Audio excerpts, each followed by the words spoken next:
Bueno, quisiera, de acuerdo a lo que tengo del Señor en mi corazón, compartir en esta mañana acerca de aprendiendo a orar conforme a la voluntad de Dios. Nuestro hermano Francisco oraba al inicio de esta reunión que para muchas personas estos son tiempos de incertidumbre y tiempos de inquietud, pero para nosotros como creyentes tenemos la seguridad en la roca firme de nuestra vida que es el Señor. Y en este nuevo año, qué buenos propósitos que podemos hacer de aprender a orar y aprender a conocer la voluntad de Dios y aprender a orar conforme a la voluntad de Dios. Mientras estábamos en la cena, recordaba una historia que escuché hace algunos años de un náufrago. En medio de una tormenta, una pequeña embarcación fue hundida y el único pescador que iba en esa pequeña barca pudo con mucha dificultad llegar hasta como un acantilado, como una roca cerca ya de la costa del mar. Pero la tempestad seguía y él se agarró firmemente a esa roca que estaba allí en medio del mar. Y obviamente las olas en medio de la tormenta lo sacudían de un lado para otro, de un lado para otro. Bueno, finalmente se calmó la tempestad y algunas personas pudieron ir a rescatarlo donde él estaba. Y cuando ya pudo estar en la seguridad, en tierra firme, le preguntaban si él había estado muy asustado en medio de la tormenta y dijo, pues claro, claro que estaba muy asustado en medio de la tormenta. Y estaba muy asustado porque las olas me movían para un lado, me sacudían para el otro lado. Pero había algo que me daba tranquilidad. Y eso que me daba tranquilidad era que la roca en la que estaba sujeto, esa roca no se movía. Esa tiene que ser la disposición de nuestro corazón en este nuevo año. Seguramente las circunstancias nos pueden sacudir de un lado para otro, pero nuestra confianza no está en que cambien las circunstancias. Nuestra confianza está en que la roca de la que nos hemos sujetado no se mueve y toda la gloria sea para el Señor. Quisiera empezar con este texto que está en Romanos capítulo 12 del versículo 1 al 2.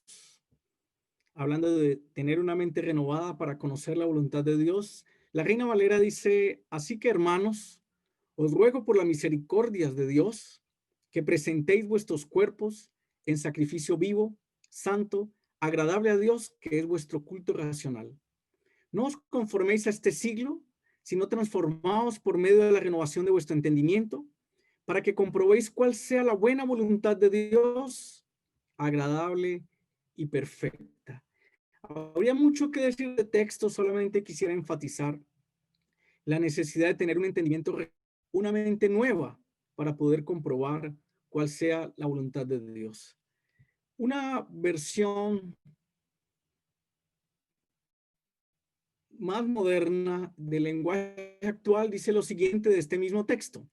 Por eso, hermanos míos, ya que Dios es tan bueno con ustedes, les ruego que dediquen toda su vida a servirle y a hacer todo lo que a él le agrada.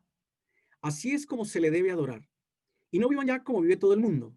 Al contrario, cambien de manera de ser y de pensar. Así podrán saber qué es lo que Dios quiere, es decir, todo lo que es bueno, agradable y perfecto. Cambien de manera de ser y de pensar. Así podrán saber qué es lo que Dios quiere. Cuando cambiamos de año, el asunto no es solamente cambiar el calendario, cambiar el almanaque. Lo que necesitamos empezando un nuevo año es que el Señor cambie nuestra mente y que cambie nuestro corazón. Quisiera compartir algo que estamos haciendo los hermanos de Palmira y que ha empezado a ser de gran bendición para nosotros. Seguramente en muchos años anteriores hemos propuesto leernos la Biblia completa en un año y en la medida que van pasando los días, como que vamos perdiendo el impulso, vamos perdiendo la cuerda y no cumplimos ese propósito hasta el final. Bueno, ahora es un propósito colectivo, no que un individuo se lo haya propuesto, sino que ahora entre todos queremos avanzar en ese proceso, en ese proyecto de leernos la Biblia completa en un año. Hemos encontrado una aplicación que quisiera compartir con ustedes, esa aplicación es gratuita en la Biblia y se llama Lectura Pública de la Biblia. dentro de la aplicación hay unos planes de lectura y hemos seleccionado un plan de lectura de 30 minutos diarios. Haciendo este ejercicio de 30 minutos diarios, al final del año podremos decir que la pudimos leer todos. Es una Biblia dramatizada, es una narración, entre comillas, como si fuera una radionovela, muy, muy agradable, que nos permite avanzar sin darnos cuenta el tiempo que transcurre mientras estamos en esta lectura. Está gratuita, está disponible, no es una imposición ni mucho menos para nadie, sino que es un recurso, es una herramienta que está allí disponible y creo que los que hagan uso de ella le encontrarán también los beneficios que nosotros le estamos encontrando. Nuestras reuniones locales de los días martes, de los días jueves y de los días sábados están basadas en lo que entre todos estamos leyendo en el transcurso de los días, jornada tras jornada. Así que no solamente la leemos en lo individual, hacemos una lectura pública de la Biblia y nuestros compartires y nuestras predicaciones están basadas en lo que vamos leyendo en el día a día, como ya les señalaba. De esa manera, estamos leyendo cada día un salmo, unos capítulos de un libro del Antiguo Testamento, unos capítulos de un libro del Nuevo Testamento y otro salmo al finalizar.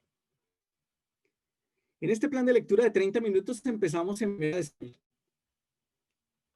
y es el texto central que quisiera compartir en esta mañana. Gracias al Señor, es un texto con el que todos ustedes han estado muy familiarizados. Seguramente han escuchado muchos temas que el Señor les ha hablado en este texto y aún es posible que hayan podido compartir acerca de Primera de Samuel, capítulo 1, que para muchas personas está centrado en la oración de Ana. Si lo que nos ocupa en esta mañana es aprender a orar conforme a la voluntad de Dios, pues la oración de Ana creo que es uno de los testimonios más extraordinarios en ese sentido. Voy a leer de primera, como la primera parte, hacer una lectura rápida de todo el capítulo y luego regresaremos sobre algunos detalles que son los que tengo en mi corazón poder destacar y enfatizar para nuestra edificación.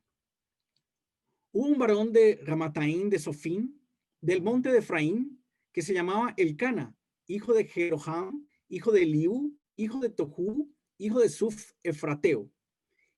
Y tenía él dos mujeres. El nombre de una era Ana y el de la otra Penina. Y Penina tenía hijos, mas Ana no los tenía. Todos los años aquel varón subía de su ciudad para adorar y para ofrecer sacrificios a Jehová de los ejércitos en Silo, donde estaban dos hijos de Elí, Ofni y Fines, sacerdotes de Jehová. Y cuando llegaba el día en que Elcana ofrecía sacrificio, daba a Penina su mujer, a todos sus hijos y a todas sus hijas, a cada uno su parte. Pero a Ana daba una parte escogida porque amaba a Ana, aunque Jehová no le había concedido tener hijos. Y su rival la irritaba enojándola y entristeciéndola, porque Jehová no le había concedido tener hijos. Así hacía cada año, cuando subía a la casa de Jehová, la irritaba así, por lo cual Ana lloraba y no comía. Y Elcana, su marido, le dijo: Ana, ¿por qué lloras? ¿Por qué no comes? ¿Y por qué está afligido tu corazón? ¿No te soy yo mejor que 10 hijos? Y se levantó Ana después que hubo comido y bebido en Silo, y mientras el sacerdote Elí estaba sentado en una silla, en un pilar del templo de Jehová, ella, con amargura de alma, oró a Jehová y lloró abundantemente.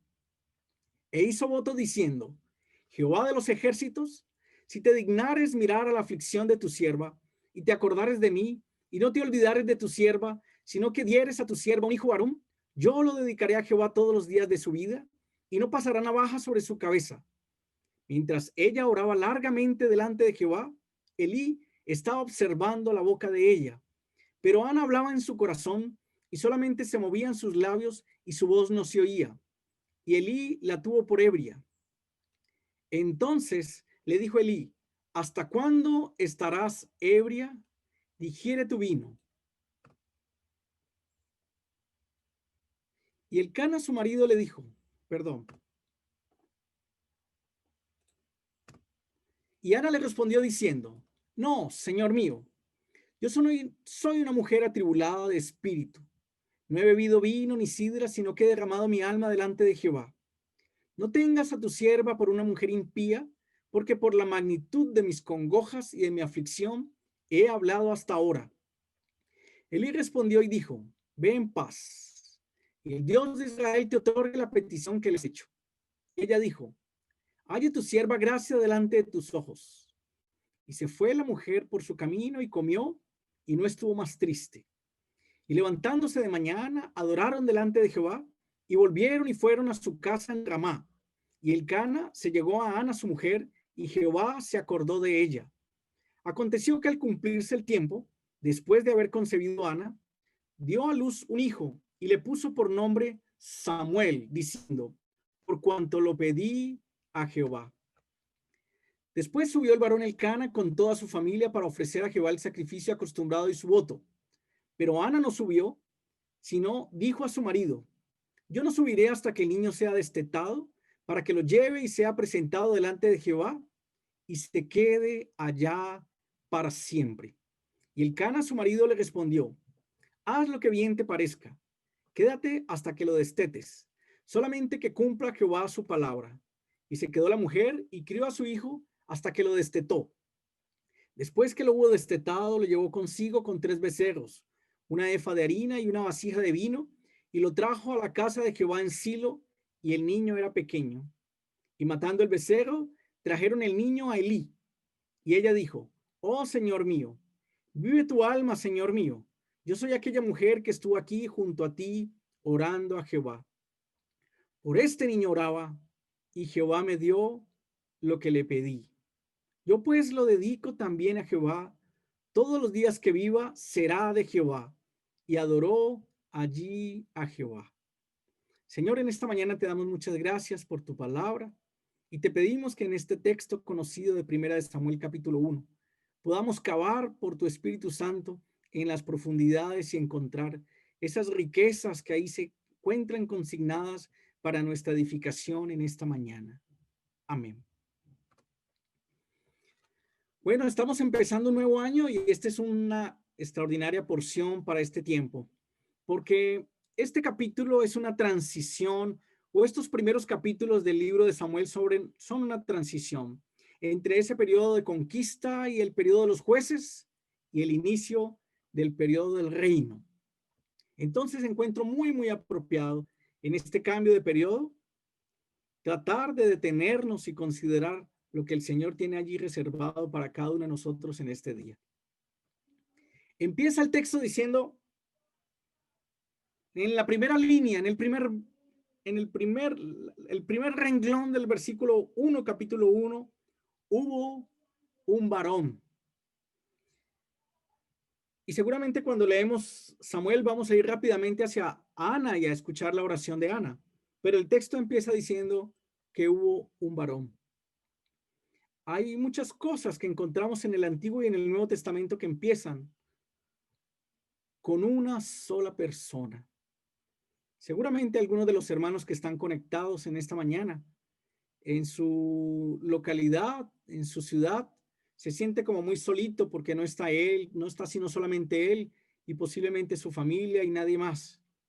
Pero el Señor no necesita multitudes para hacer algo extraordinario. Necesita corazones dispuestos y obedientes a Él. El Señor hubiera podido utilizar sus ángeles para hacer la labor que nos correspondía a nosotros hoy. Pero por esos asuntos del Señor ha escogido a los seres humanos con sus dificultades, con sus luchas y con sus conflictos para llevar a cabo la obra del testimonio de su Hijo aquí en la tierra. Pero entonces Dios está buscando esos individuos, hombres y mujeres, que se dispongan para hacer su voluntad. Miremos por lo menos estos 3 versículos que hablan en ese sentido. El Salmo 14:2, el Salmo 53:2 y Ezequiel capítulo 22, versículo 30. Y Jehová miró desde los cielos sobre los hijos de los hombres para ver si había algún entendido que buscara a Dios. El Señor buscando un entendido que le busque. Dios desde los cielos miró sobre los hijos de los hombres para ver si había algún entendido que buscara a Dios. Y ahora nos dice Ezequiel 22:30, y busqué entre ellos hombre que hiciese vallado y que se pusiese en la brecha delante de mí a favor de la tierra, para que yo no la destruyese, y no lo hallé. Siempre el Señor buscando esos individuos, hombres y mujeres, dispuestos a escuchar su voz y a cumplir su palabra en un acto de obediencia día a día. Ahora paso un poco al Nuevo Testamento, donde el Señor encuentra a un varón. Está en Lucas capítulo 3, versículo 1 al 2. Miren qué llamativo la descripción que hace. En el año 15 del imperio de Tiberio César, siendo gobernador de Judea Poncio Pilato y Herodes tetrarca de Galilea y su hermano Felipe tetrarca de Iturea y de la provincia de Traconite y de Lisanias tetrarca de Abilinia,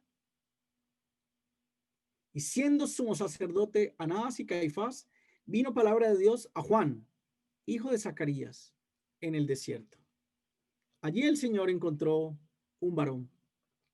Pero el varón no era Tiberio César, el emperador, ni era Poncio Pilato, el gobernador, ni era Herodes, el tetrarca de Galilea, ni Felipe, el tetrarca de Iturea, ni Lisanias, el tetrarca de Abilinia. Tampoco eran los sumos sacerdotes Anás y Caifás. Este hombre era el hijo de un sacerdote, Zacarías, y estaba en el desierto. Dios encontró este hombre para iniciar un trabajo de preparación para la manifestación del Hijo de Dios aquí en la tierra. Juan capítulo 1, versículo 6 va a decir respecto a este mismo hombre, un hombre enviado de Dios, el cual se llamaba Juan. Esto es lo que necesitamos en estos días. Hombres, no importa que estén viviendo un desierto, mujeres, no importa que estén viviendo un desierto, a los que venga la palabra de Dios. Que sean receptivos y sensibles a la luz de la palabra y a la dirección del Espíritu en el corazón. Y esos hombres sobre los cuales, y esas mujeres sobre los cuales viene la palabra de Dios, que sean enviados con el testimonio de Él. Eso es lo que necesitamos entonces. Escuchar su voz y ser enviados por Él a hacer su voluntad donde el Señor nos haya puesto. Esto anterior de que Dios está buscando un hombre no da ninguna prerrogativa ni permite que alguna persona caiga en este otro extremo. Un hombre que había sido usado tremendamente por Dios, como fue el profeta Elías, en Primero de Reyes capítulo 19, versículos 14 y 18. Después de haber sido usado poderosamente, ahora entra en una gran depresión y abatimiento de su alma y dice en el versículo 14, Elías respondió, he sentido un vivo celo por Jehová, Dios de los ejércitos, porque los hijos de Israel han dejado tu pacto, han derribado tus altares y han matado a espada a tus profetas, y solo yo he quedado y me buscan para quitarme la vida. Pareciera ser verdaderamente un asunto de celo espiritual en contra de este Israel que ha dejado su pacto, ha derribado los altares de Dios y ha matado a espada a sus profetas. Pero él quiere como pronunciarse y reconocerse a sí mismo en una posición como el único hombre de Dios sobre la tierra. Y solo yo he quedado y me buscan para quitarme la vida. Ante esa posición equivocada del profeta Elías, el Señor tiene que responder. Y yo haré que queden en Israel 7,000 cuyas rodillas no se doblaron ante Baal y cuyas bocas no lo besaron. Entonces, mientras Elías cree que es el único y el último que está quedando como profeta de Dios sobre la tierra, el Señor le está respondiendo que él mismo, Dios mismo, levantará 7,000 con un verdadero celo espiritual, que no han doblado sus rodillas a Baal y que tampoco lo han besado. Hace poquito tuvimos un compartir que quisiera recomendarle a los hermanos que tengan la oportunidad de escucharlo. El tema de ese mensaje se llama El espectáculo de la unidad con diversidad. Lo pueden buscar así en YouTube. Es el hermano Gerson Lima, compartía acerca de esto. Y el texto inicial que compartía el hermano está en Efesios capítulo 3, del versículo 10 hasta el 11. Para que la multiforme sabiduría de Dios sea ahora dada a conocer por medio de la iglesia a los principados y potestades en los lugares celestiales, conforme al propósito eterno que hizo en Cristo Jesús, nuestro Señor. La multiforme sabiduría de Dios. Algo que yo considero la principal amenaza contra la unidad de iglesia, y es el exclusivismo uniformista. Es creernos que somos los únicos, y es creernos que es solamente nuestra manera, como tiene que ser y como todo el mundo tiene que adoptar y nos tiene que seguir. ¿Cuánto daño le ha hecho esto a la iglesia en tantos lugares? Tratar de reclamar para nosotros una exclusividad y un lugar que solamente corresponde y una gloria que solamente corresponde hacia el Señor. Ahí les queda la recomendación y que el Señor nos ayude de verdad a no tener esa postura equivocada de Elías e ilustrada a lo largo de la historia de la iglesia antigua y de la historia reciente que tanto daño hace a la unidad de la iglesia, el exclusivismo uniformista. Bueno, el versículo 2 de Primera de Juan, volviendo al texto, nos dice lo siguiente, que este varón tenía dos mujeres. Y entonces, en un periodo de transición de los jueces hacia los reyes, como en un comienzo de año, ahora encontramos una situación bien compleja.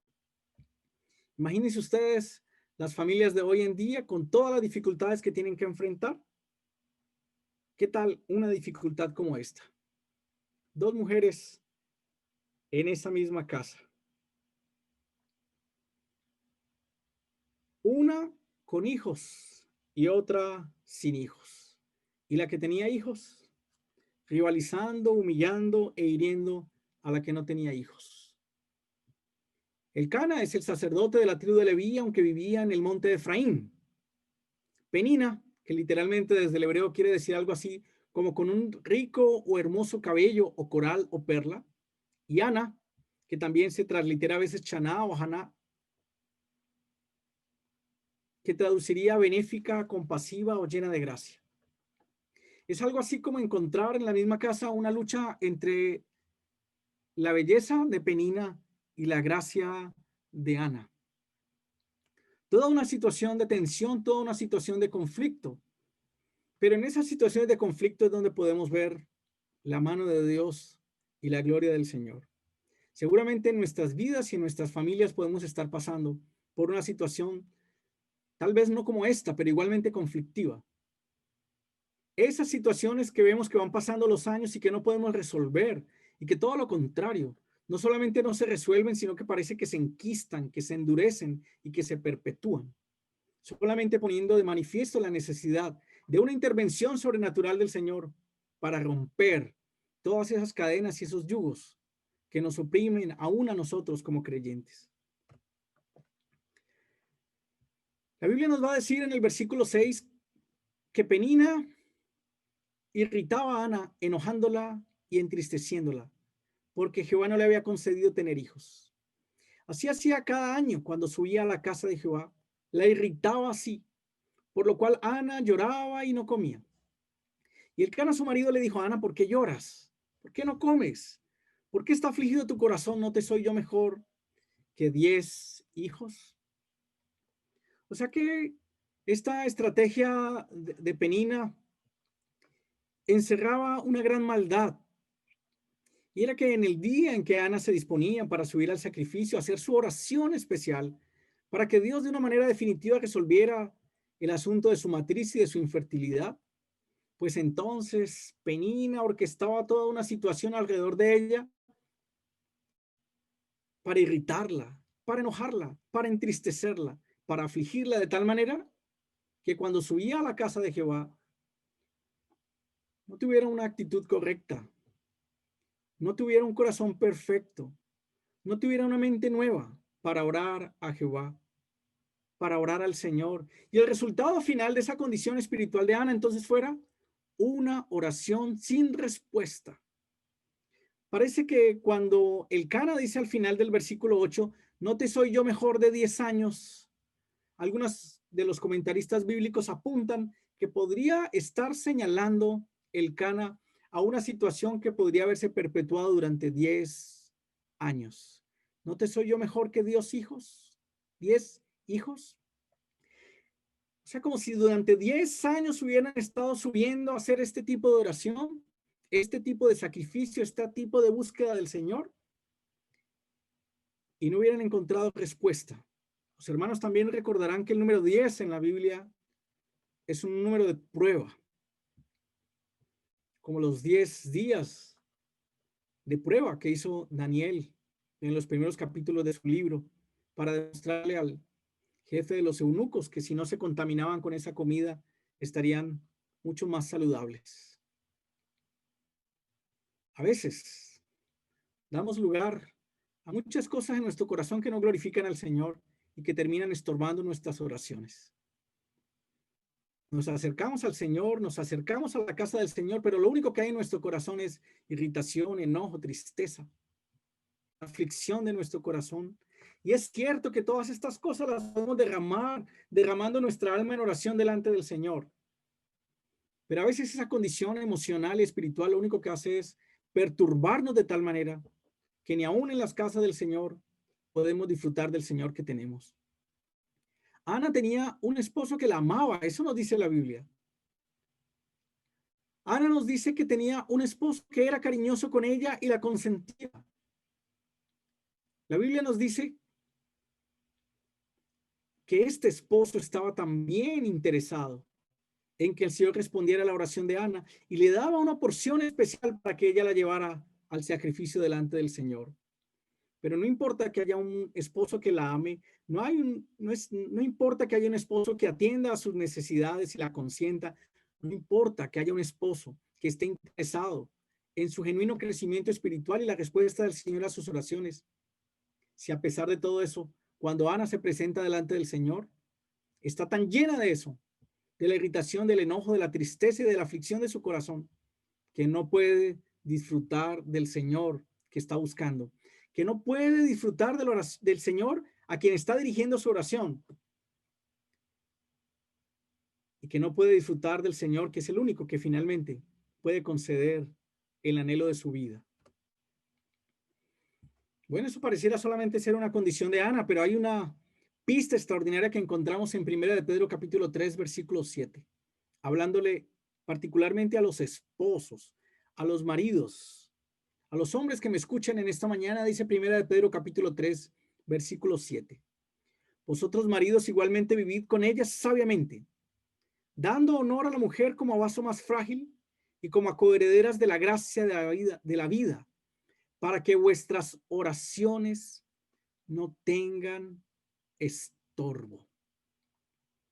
Tal vez para muchos hombres y para muchas mujeres, cuando hacen sus oraciones, se encuentran un cielo cerrado, un cielo como si fuera hermético, como si fuera de hierro. Bueno, aquí el Señor nos dice, particularmente para los hombres y para los esposos, por qué el cielo se cierra como si fuera de hierro y nuestras oraciones no tienen respuesta, porque están estorbadas. ¿Y por qué están estorbadas nuestras oraciones?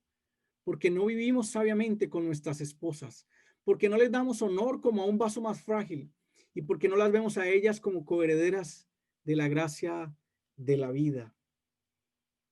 Y si esa entonces no es nuestro relacionamiento con nuestras esposas, nuestras oraciones estarán estorbadas y no encontraremos la respuesta a nuestras oraciones.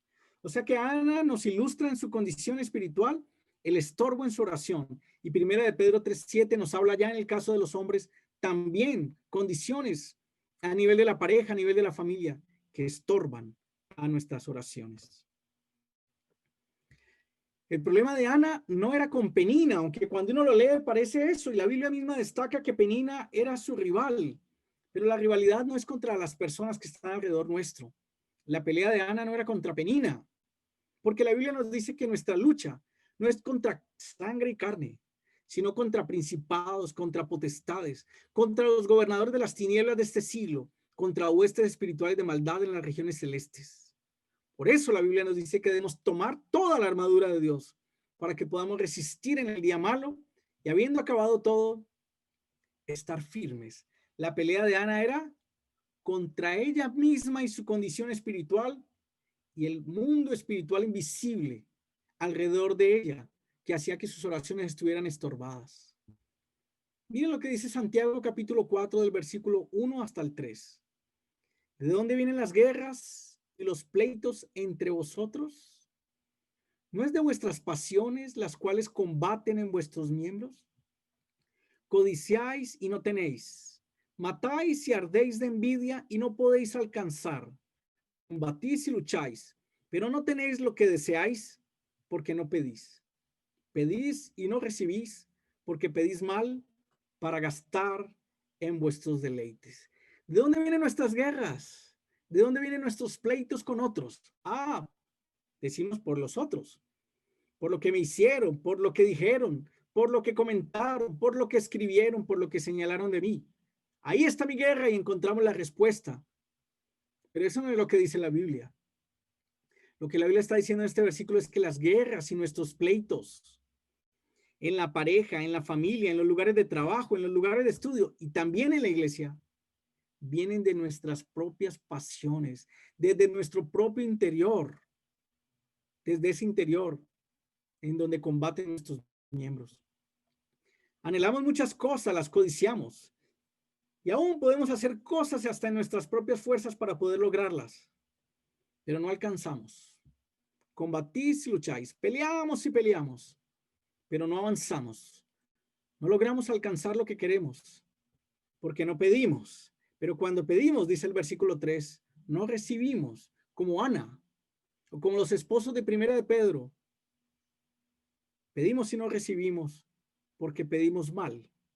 Pedimos para gastar en nuestros deleites. O sea que nuestros problemas están desde nuestras pasiones y nuestras oraciones sin respuesta. Por esas mismas pasiones que nos llevan a buscar, a anhelar, a orar a favor de cosas que solamente buscan agradarnos a nosotros mismos y no agradar al Señor. Esta es una caricatura, lo voy a leer rápidamente. Dice, están una pareja buscando terapia de pareja porque tienen dificultad. Seguramente son un par de creyentes. Seguramente tuvieron muchas dificultades antes de acceder, buscar una ayuda externa. Pero cuando los problemas se ponen verdaderamente grandes, pues es lo que debemos hacer, pedir ayuda. Pues el primer recurso son los mismos creyentes, pero a veces no sentimos ni libertad ni confianza para buscar a otro creyente o no encontramos un testimonio de vida familiar o de vida pareja para reconocer que esas personas pudieran ser de edificación y de utilidad para nuestras vidas. Entonces la terapeuta le dice a la esposa en esta caricatura, señora, creo que usted tiene una pequeña confusión cuando hablo de el inconsciente. No me estoy refiriendo a su marido. Solamente para ilustrar de manera jocosa, que el problema no está contra la persona, sino con nuestras propias pasiones en nuestro interior, contra el mundo espiritual invisible alrededor nuestro que también nos puede perturbar. Gálatas 5 del 19 al 23 nos dice, y manifiestas son las obras de la carne que son 2 puntos. Y miren la lista detallada que va a ser. Adulterio, fornicación, inmundicia, lascivia, idolatría, hechicería, enemistades, pleitos, celos, iras, contiendas, disensiones, herejías, envidias, homicidios, borracheras, orgías y cosas semejantes a estas, acerca de las cuales os amonesto, como ya os lo he dicho antes, que los que practican tales cosas no heredarán el reino de Dios. ¿No era eso lo que estaba pasando, Ana? En las enemistades, los pleitos, los celos, las iras, las contiendas, las disensiones. La lista es más larga, pero al menos Ana ilustra que finalmente lo que ella estaba viviendo eran las obras de la carne. Como esta lista perfectamente puede estar ilustrando cuál es nuestra condición espiritual hoy, 17 de enero del año 2021. Bueno, la contraparte a las obras de la carne o la contraparte en singular a las obras de la carne es el fruto del espíritu en singular, que es amor, gozo, paz, paciencia, benignidad, bondad, fe, mansedumbre y templanza. Y contra tales cosas no hay ley. Continuamos en 1 Samuel capítulo 1 versículo 10. Dice la Biblia que ella con amargura de alma oró a Jehová y lloró abundantemente. Seguramente como lo había hecho el año anterior, o los años anteriores, o los últimos 10 años. No sabemos cuántas veces había hecho esta oración Ana. Si son 10 años y cada año tiene 365 días, bueno, y hay algunos años que tienen 366, ¿Cuántos días y cuántos momentos de cada día durante estos 10 o más años de la oración de Ana había hecho esta misma oración con amargura de alma y con lloro abundante? Pero aquí va a suceder algo que no había sucedido en los años anteriores. Aquí hay un cambio en la mente, en el corazón de Ana. Hay un cambio en la oración de Ana. Y este cambio en la oración de Ana va a resultar en que una oración de 10 o más años sin respuesta se convierta en una oración con respuesta. Dice el versículo 11, que es donde claramente se ilustra ese cambio en el corazón y en la mente de Ana en su oración. E hizo voto diciendo: Jehová de los ejércitos, si te dignares mirar a la aflicción de tu sierva y te acordares de mí y no te olvidares de tu sierva, sino que dieres a tu sierva un hijo varón, yo lo dedicaré a Jehová todos los días de su vida y no pasará navaja sobre su cabeza. Esa primera parte del versículo 11 es posible que haya sido el disco rayado de las oraciones anteriores, pidiendo que el Señor se dignara mirar su aflicción, pidiéndole a Dios que se acordara, pidiéndole a Dios que no se olvidara de su sierva. Pero aquí hay un plus, aquí hay algo que no estaba en las oraciones anteriores y lo podemos asumir porque en las oraciones anteriores estuvieron sin respuesta, pero estas iban a tener respuesta. ¿Qué es ese añadido? ¿Qué es eso? Ese ingrediente adicional que tiene la oración de Ana que convierte una oración sin respuesta en una oración con respuesta. No solamente le pide entonces al Señor que mire su aflicción, que se acuerde de ella, que no se olvide de su sierva, para pedir un hijo para ella, sino que ahora ese ingrediente adicional es que el Señor lo haga y que si el Señor le da un hijo a esta sierva, un hijo varón, ella lo dedicará a Jehová.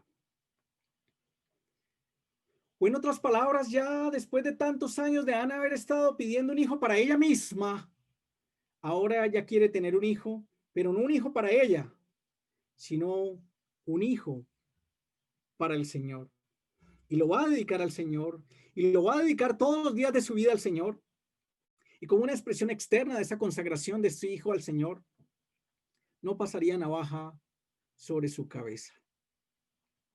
Mientras ella oraba largamente delante de Jehová, Elí estaba observando la boca de ella. Pero Ana hablaba en su corazón y solamente se movían sus labios y su voz no se oía. Y Elí la tuvo por ebria.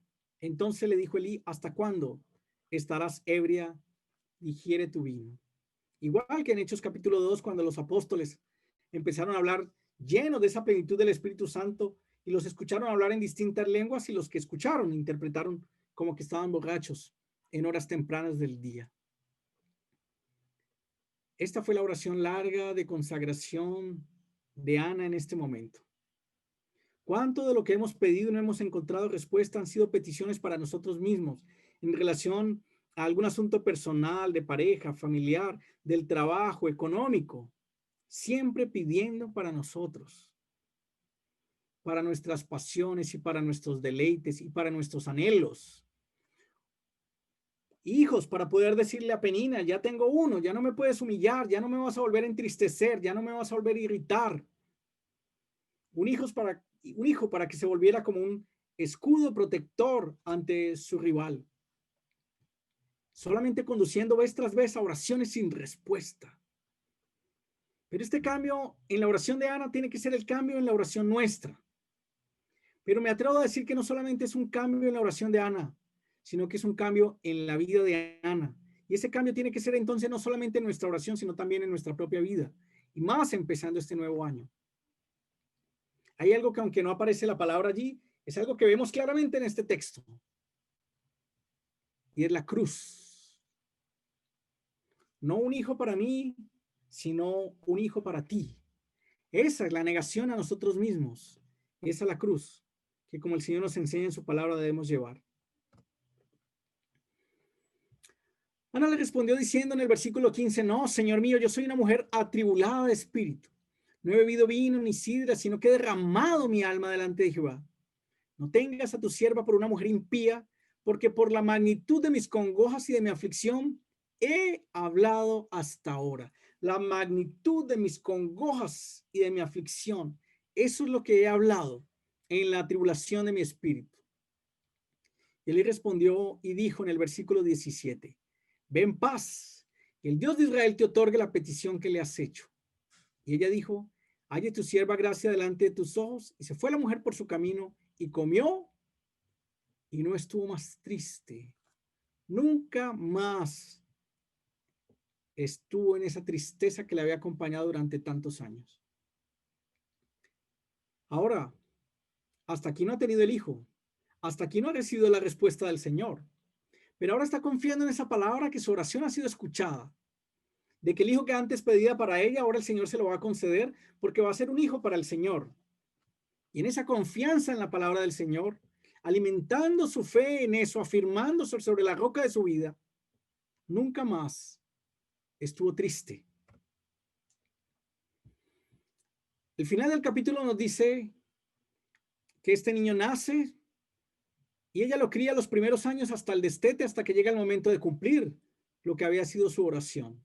Y dice el versículo 27, por este niño oraba y Jehová me dio lo que le pedí. Yo pues lo dedico también a Jehová, todos los días que viva será de Jehová. Y adoró allí a Jehová. Vemos en la imagen de la derecha un niño pequeño todavía. Vemos al sacerdote Elí recibiéndolo. Y vemos a una mamá que no lo está reteniendo, sino que de una manera desprendida lo está presentando delante del sacerdote en la casa del Señor.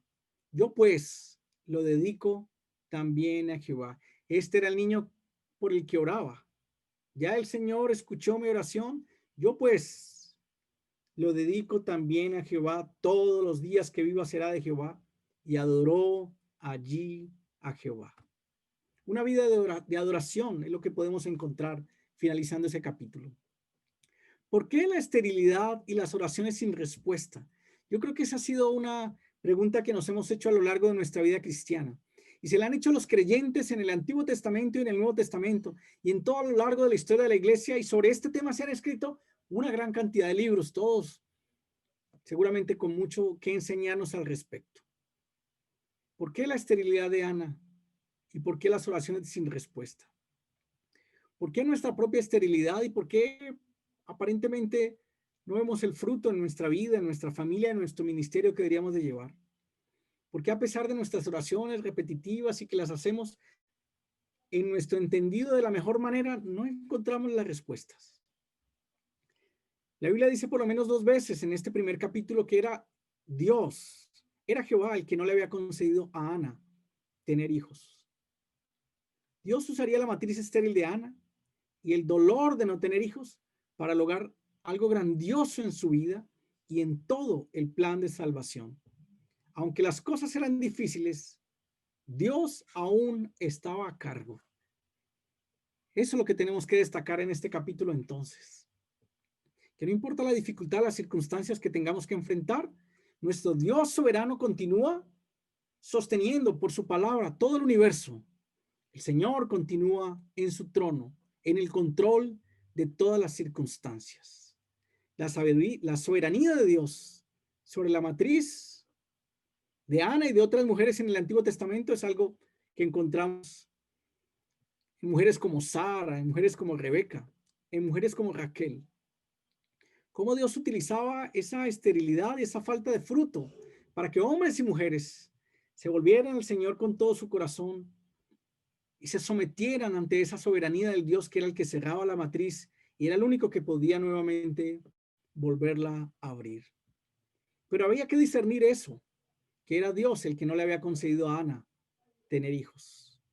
Este es un tiempo en que necesitamos aprender a discernir los tiempos y los propósitos del Señor. Como dice Primera de Crónicas, capítulo 12, versículo 32, en relación a los hijos de Isaacar, que eran entendidos en los tiempos y que sabían lo que Israel debía hacer, cuyo dicho seguían todos sus hermanos.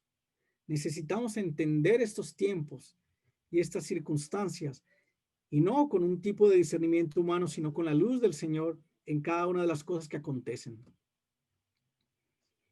Este texto tan conocido acerca del discernimiento del tiempo nos dice el Señor en Eclesiastés capítulo 3, desde el versículo 1 al 8, que todo tiene su tiempo y que todo lo que se quiere debajo del cielo tiene su hora, que hay un tiempo de nacer y que hay un tiempo de morir, que hay un tiempo de plantar y hay un tiempo de arrancar lo plantado, que hay tiempo de matar y tiempo de curar, tiempo de destruir y tiempo de edificar, tiempo de llorar y tiempo de reír, tiempo de endechar y tiempo de bailar, tiempo de esparcir piedras y tiempo de juntar piedras, tiempo de abrazar y tiempo de abstenerse de abrazar, tiempo de buscar y tiempo de perder, tiempo de guardar y tiempo de desechar, tiempo de romper y tiempo de coser, tiempo de callar y tiempo de hablar, tiempo de amar y tiempo de aborrecer, tiempo de guerra y tiempo de paz. Es más fácil decir que los tiempos del Señor son perfectos, como mucha gente lo repite, tristemente, en muchos casos solamente de labios para afuera decir que los tiempos del Señor son perfectos. Pero descansar en eso, de que todo tiene su tiempo y todo lo que se quiere debajo del cielo tiene su hora, ese es un avance en el que el Señor nos tiene que ayudar a cada uno. ¿Vamos a seguir pidiendo hijos para nosotros mismos o vamos a empezar a pedir hijos para el Señor? La imagen de la izquierda ilustra a Abraham sacrificando a Isaac. Allí Isaac amarradito y puesto sobre la madera y sobre ese altar. Abraham con el puñal en su mano y mirando al cielo. De este mismo relato que está en Génesis, dice Hebreos capítulo 11, desde el versículo 17 hasta el 19. Por la fe, Abraham, cuando fue probado, ofreció a Isaac. Y el que había recibido las promesas, ofrecía su unigénito. Y habiéndosele dicho, en Isaac te será llamada descendencia, pensando que Dios es poderoso para levantar aún de entre los muertos, de donde en sentido figurado también le volvió a recibir. Por la fe ofreció a su hijo Isaac. Pero no era que pudiera tener muchos hijos para escoger uno para sacrificarlo. Dice el final del versículo 17 que era en ese momento su unigénito. Aquel en que descansaban las promesas del Señor, que en este hijo tendría una gran descendencia. Pero Abraham levantó su mano porque pensaba que aún si Dios le decía que sacrificara a su hijo, Dios era poderoso para levantarlo aún de entre los muertos. O sea que Abraham aún en Génesis vio la cruz, pero también vio la resurrección. Porque dice el versículo de Hebreos 11:19, que Abraham, pensando que Dios era poderoso para levantar aún de entre los muertos, de donde en sentido figurado también le volvió a recibir. Que aunque en los versículos siguientes del Génesis nos va a decir que el Señor a través de un ángel va a tener la mano y va a proveer un carnero, un sacrificio distinto, en el corazón de Abraham alcanzó a sacrificar a su hijo. Pero ese hijo sacrificado también en su corazón y en la fe y en la confianza que tenía en ese Dios poderoso, el Señor le levantaba en resurrección. Abraham no se reservó ese hijo para sí mismo, sino que lo ofreció completamente en el altar delante del Señor. Porque estamos hablando de hijos, hago esta referencia, pero ¿qué es eso tan precioso que nos cuesta tanto trabajo poner en el altar del Señor? ¿Es un título? ¿Es una propiedad? ¿Es un negocio? ¿Es una ocupación? ¿Es el mismo ministerio? ¿Es nuestra propia vida que nos cuesta trabajo rendirla y ponerla allí en el altar del Señor? Pues no hay un lugar distinto donde deba ser ofrecida. Pero en la confianza de que Dios es poderoso para levantar aún de entre los muertos, de donde en sentido figurado, Dios levantó a Isaac, el hijo sacrificado de Abraham, y le volvió a recibir. Si volvemos a Primera de Samuel capítulo 1, el versículo 11, le decía que Ana en su oración hizo voto diciendo: Jehová de los ejércitos, si te dignares mirar a la aflicción de tu sierva, y te acordares de mí, y no te olvidares de tu sierva, sino que dieres a tu sierva un hijo varón, yo lo dedicaré a Jehová todos los días de su vida, y no pasará navaja sobre su cabeza. Esto es orar a la luz de la cruz. Esto es orar con la perspectiva de la negación de nosotros mismos. Esto es orar conforme a la voluntad de Dios. Y estas son las oraciones que el Señor escucha. Si ustedes detallan en el Padre Nuestro en Mateo capítulo 6, desde el versículo 9 al 13, dice textualmente la Biblia: vosotros pues oraréis así: Padre nuestro que estás en los cielos, santificado sea tu nombre, venga tu reino, hágase tu voluntad como en el cielo, así también en la tierra. Y el pan nuestro de cada día, dánoslo hoy. Y perdona nuestras deudas como también nosotros perdonamos a nuestros deudores. Y no nos metas en tentación, mas líbranos del mal, porque tuyo es el reino y el poder y la gloria por todos los siglos. Amén. Allí resaltado en amarillo en el versículo 11, que podemos acudir al Señor en oración y exponer nuestra necesidad, como cuando pedimos el pan nuestro de cada día. Pero eso no debe ser lo primero. El 1, 2, 3 o el ABC del Padre Nuestro, miren, cada una de las líneas, ¿qué es lo que nos señala? Lo primero tendría que ser que santificado sea tu nombre. Lo segundo que deberíamos orar es que venga el reino de Dios aquí a la tierra. Y lo tercero que deberíamos de orar es que se haga la voluntad del Señor como se hace en el cielo, que se haga aquí también en la tierra. O sea que lo primero en nuestra oración no es pedir nuestro pan, no es atender a nuestras necesidades, no es reclamarle al Señor respecto de cualquier cosa. Lo primero de nuestra oración tiene que ser el nombre del Señor, el reino del Señor y la voluntad del Señor. Ese es el 1, 2, 3, ese es el ABC de la oración. Que sea santificado el nombre del Señor, que venga el reino del Señor, que se haga la voluntad del Señor aquí en la tierra, como se hace en el cielo. Entendemos ahora por qué hay tantas oraciones que hacemos sin respuesta. Porque no hacemos sino pedir el pan nuestro de cada día y el pan nuestro de cada día y nuestra necesidad económica y nuestra necesidad de empleo y la situación personal y el asunto con el esposo, con la esposa, con los hijos, en el trabajo, en el estudio, en el ministerio, siempre nuestras necesidades puestas por delante. Ese es el camino a las oraciones sin respuesta. Lo que tiene que ir adelante en nuestra oración es el Señor, la santificación del nombre del Señor, el reino del Señor y la voluntad del Señor en nuestra vida, en nuestra familia, en nuestro lugar de estudio, de trabajo, en la iglesia y en toda la tierra. Hay un lugar para nuestras peticiones. Hay un lugar para exponer nuestras necesidades delante del Señor. Pero ese lugar está después de la santificación del nombre del Señor, de pedir, anhelar y preparar nuestro corazón para que el Señor regrese y disponer nuestra vida y todo nuestro ser a vivir según su voluntad. Y para eso entonces, para hacer una oración renovada, se necesita tener una mente renovada. La imagen de la derecha es el hijo pródigo cuando está cuidando cerdos y cuando no recibe comida y anhela al menos poder comer algo de lo que es la comida de los cerdos, las algarrobas, como dice el Evangelio de Lucas en el capítulo 15. Pero sucede algo en el interior de este hijo pródigo, allí, cuidando en ese encierro esos cerdos, anhelando las algarrobas, la comida de los cerdos para él. Dice Lucas capítulo 15, versículo 17. Y volviendo en sí, dijo: ¿cuántos jornaleros en casa de mi padre tienen abundancia de pan y yo aquí perezco de hambre? Aquí no quiero enfatizar tanto lo de la necesidad material que tenía el hijo pródigo. Aquí lo que quiero enfatizar es la primera línea del versículo: volviendo en sí.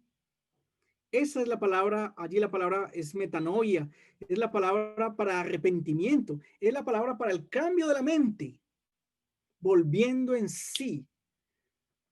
Se despertó, se dio cuenta de cuál era su verdadera condición, su verdadera realidad, apartado del Padre y volviendo en sí, reconoció en qué lugar tenía que estar. Y el versículo siguiente va a decir que inmediatamente lo hizo y fue a buscar al Padre. Insistimos e insistimos en tratar de disfrutar de las cosas del Señor, pero apartados del Señor y viviendo nuestra propia voluntad. Es cerca del Padre que podemos disfrutar de Él y de lo que Él ha preparado para nosotros. Pero para poder disfrutar, tenemos que volver en sí, tenemos que despertarnos, tenemos que renovar nuestra mente, tenemos que volvernos al Señor en un genuino arrepentimiento.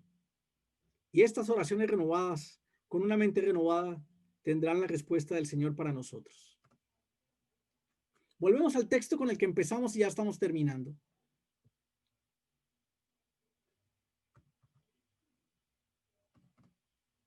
Así que, hermanos, os ruego por la misericordia de Dios que presentéis vuestros cuerpos en sacrificio vivo, santo, agradable a Dios, que es vuestro culto racional.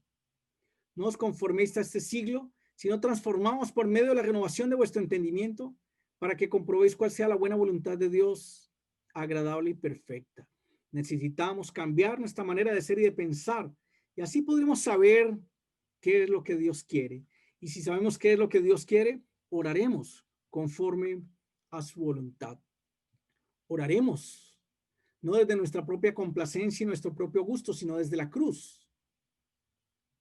Esto es lo que vemos como tema central en 1 Samuel capítulo 1. Mateo 16:24, Marcos 8:34 y Lucas 9:23. ¿Qué es lo que nos dice? Y el Señor nos lo dice de manera repetida por el énfasis y la importancia que esto tiene para nuestra vida de oración y para nuestra vida de casa y nuestra vida de servicio al Señor. Si alguno quiere venir en pos de mí, niéguese a sí mismo, tome su cruz y sígame. Eso dice Mateo. Marcos dice, si alguno quiere venir en pos de mí, niéguese a sí mismo y tome su cruz y sígame.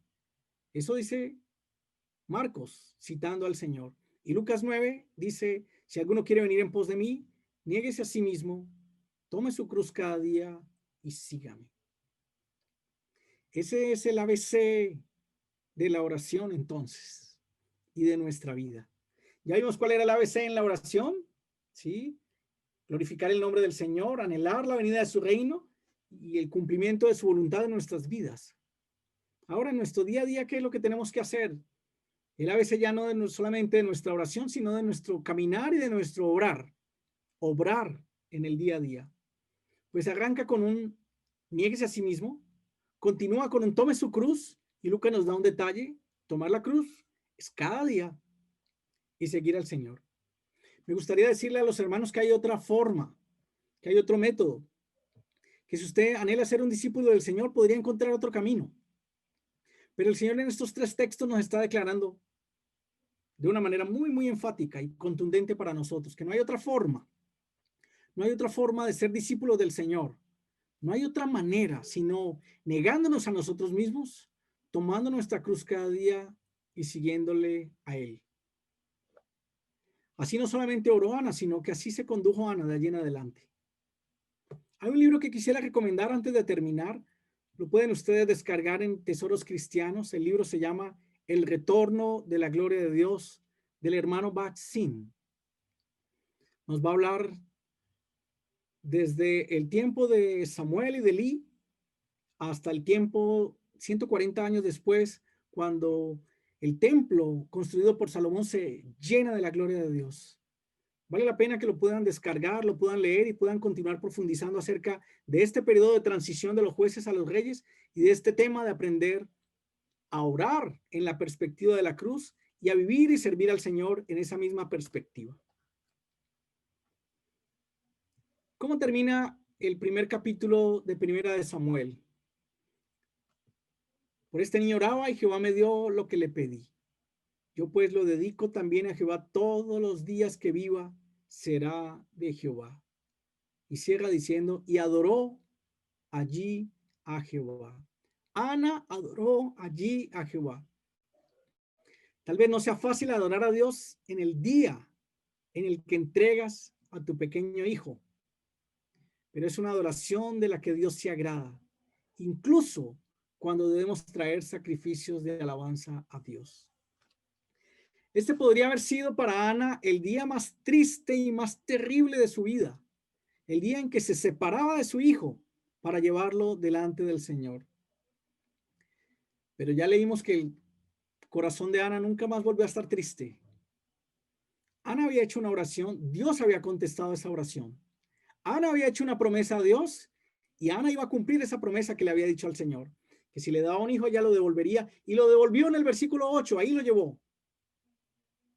Pero ese día, devolviendo a su hijo al Señor, llevándolo al templo, aún siendo un niño pequeño, dice la Biblia, recién pasado el destete, tal vez estamos hablando de un niño de unos 3 o unos 4 años, en vez de lágrimas, en vez de dolor, en vez de sentir que estaba desgarrada por dentro porque no iba a estar con su hijo, dice la Biblia que ella adoró allí a Jehová. Esa es la adoración y esa es la cruz. Si aprendemos a orar y a vivir en esa perspectiva, ahí sí podremos decir que estamos en un nuevo año, porque entonces nuestra mente y nuestro corazón será nuevo. Dice Hebreos 13:15, así que ofrezcamos siempre a Dios por medio de él sacrificio de alabanza, es decir, fruto de labios que confiesan su nombre. Esta es la confianza que tenemos en él, dice Primera de Juan capítulo 5, versículo 14 y 15, que si pedimos alguna cosa conforme a su voluntad, él nos oye.